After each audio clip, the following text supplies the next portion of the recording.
Hi friends of the internet, good to be back. I'm Alejandra. Today we're going to be talking about fashion trends and styles that I see a lot in Scandinavia. Let's get started. The computer is here, let me show you a few styles. We are known to wear a lot of neutrals, a lot of black clothes, a lot of sleek lines, like I'm thinking like longer drapey fabrics. But recently I've noticed a change. That is primarily the style in Stockholm, I would say. In other cities in Sweden, we see other kinds of fashion. And also in Copenhagen, it's way more colorful. I think like if we would just say like Stockholm fashion and Danish fashion or Copenhagen fashion, I think it's quite different. So I wanted to show you. I'm heading to a Danish brand. It's called Stine Goya. And I think this is very like what people think of in Scandinavia when they think of Danish. Let me record. Okay, so you can see right away we are on Stine Goya's Instagram page. This is a big brand. It's quite pricey, but I feel Danes spend a lot of money on clothes. Already you can see it's way more colorful than what we like traditionally think of when we say Scandinavian. We have purples, blues, like light blues, sparkling stuff,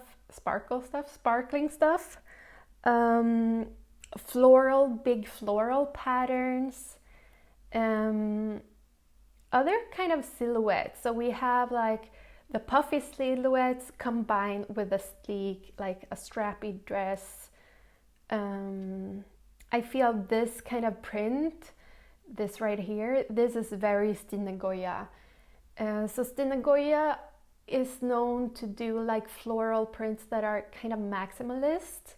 And this is definitely a style that I see in Copenhagen, but more when people are dressing up or if it's like Copenhagen Fashion Week or something like that. Another style and another brand that is really up and coming, or maybe we shouldn't even say up and coming because she's quite established now, but still like one of the newer brands.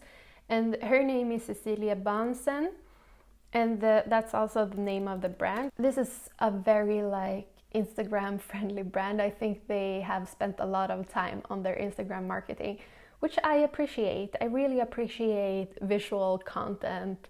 I spend a lot of time on Instagram. I love photography. I love that. So if you have seen this kind of girly dresses that are see-through, light pink, like dusty colors, then you will recognize this style. This is also a Danish brand.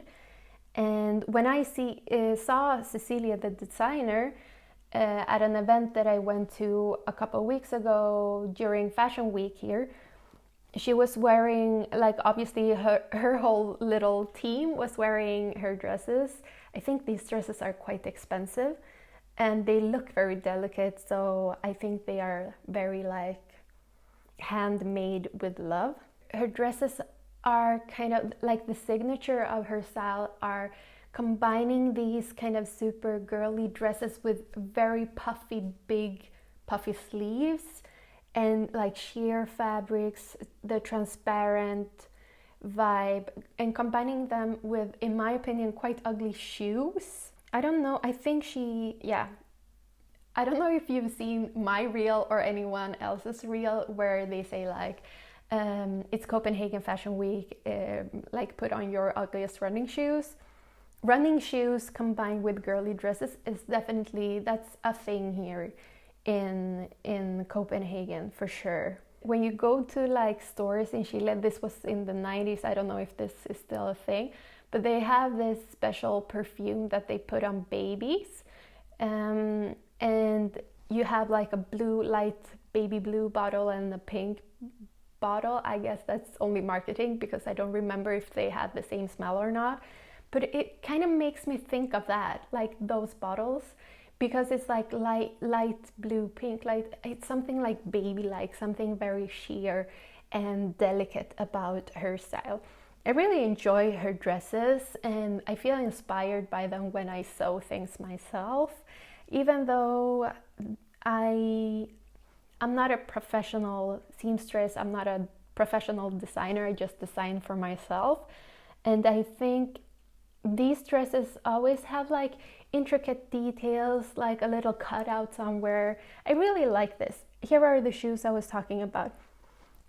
They look like these kind of barefoot shoes. Not my style, but it's the vibe, I guess. Moving on to Norway, and not to be mean, but Norwegian fashion is not super known, and also Norwegian music is not super known outside of Norway. I know of a Norwegian singer because I have a friend of mine is her sister, but I do know Jenny Skavlan. She's a famous person in Norway, and she has also done a lot of commercials and collabs with an app and a website where you can buy and sell secondhand fashion called Theis. So I think she could be a good representation of Norwegian fashion. I don't think she's necessarily a fashion influencer because she's more like of a TV personality, but I wanted to show you. So you can see it's like not really super specific.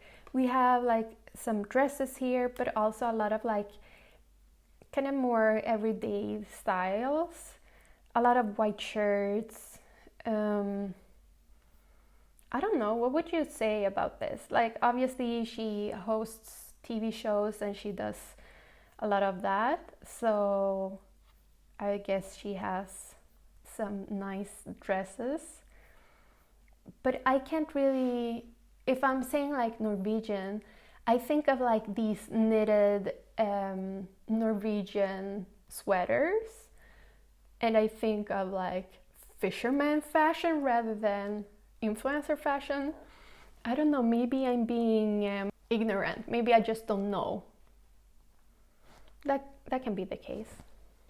Back to Copenhagen again. We were watching her home in a previous video that I made, and her name is Pernille Rosenkilde, and she definitely has this very Danish, pastel-y, trendy fashion. She wears a lot of fluffy dresses, a lot of transparent fabrics, like pants that are transparent, and wearing like some kind of body piece underneath. Feathers, ruffles, patterns, and just mixing everything. Yeah, and this is definitely a style. I feel like when I was making the reel with the balaclava and like the fashion influencer reel, that was very much like what I was thinking her style is. Like having running shoes, a fluffy dress, the balaclava, that's definitely this style. I wanted to show you a Stockholm-based fashion influencer, I think you can say. I think she works as an art director nowadays, and her name is Emma Elvin. I think she claims to be more of a sustainable influencer, but she still does collabs with brands that I don't think are sustainable and that I wouldn't promote as sustainable. But anyways, here's her style, and this is definitely like the Scandinavian style. A lot of like straight lines, a lot of white shirts, neutral colors, big like cashmere sweaters, like more of a luxury. It looks expensive. Like, I think everything she wears looks expensive.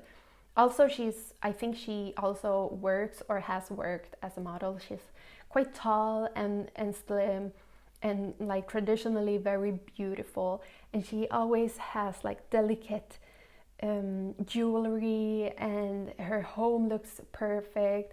Like she is definitely goals when it comes to a Stockholm like fashionista.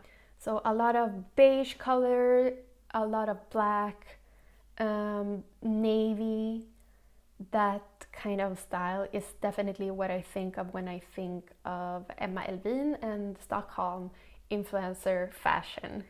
Then we have these kind of younger influencers, and they make me feel old. I'm turning 34 in a few weeks, and these kind of girls, they make me feel old because they wear fashion that was trendy when I was a kid.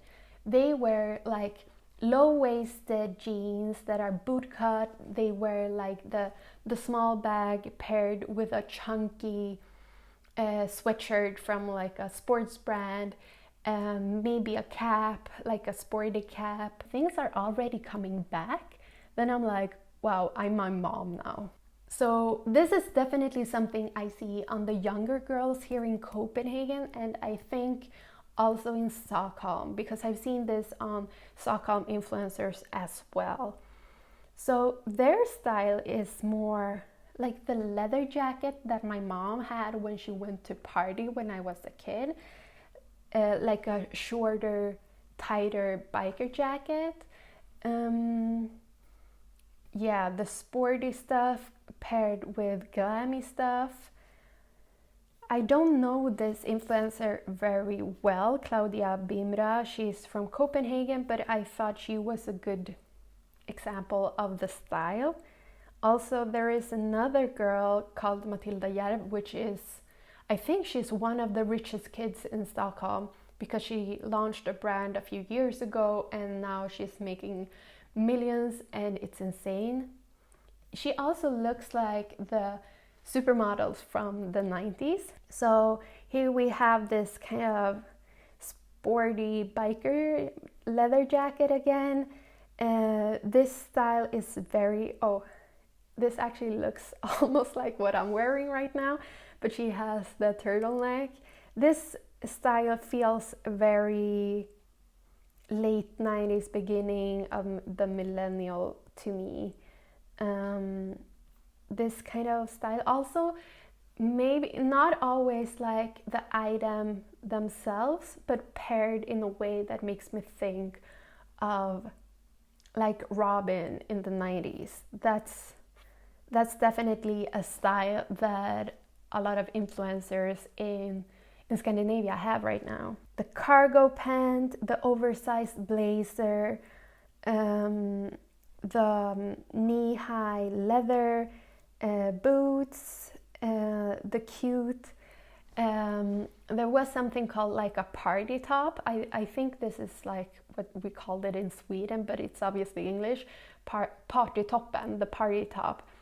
Like a cute top that you would wear to go to a party. I feel we didn't see a lot of those recently, but those were definitely a thing when I was a teenager.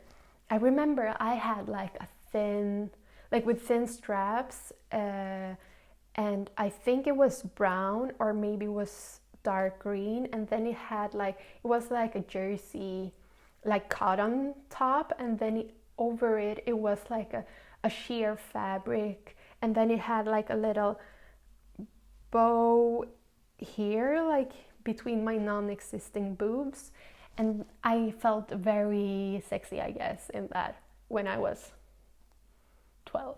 Is this a style that you see where you live? Is this like also something in the US or wherever you live? I don't know where everyone lives, so it would be fun to know if this is a style that you see also where you live. Okay, I'm closing down the computer. I hope this was fun for you to see, and I hope to see you soon again. I'm coming at you with more interior videos and maybe a vlog or two, and don't forget to subscribe because you want to support the small channel. Have a nice day.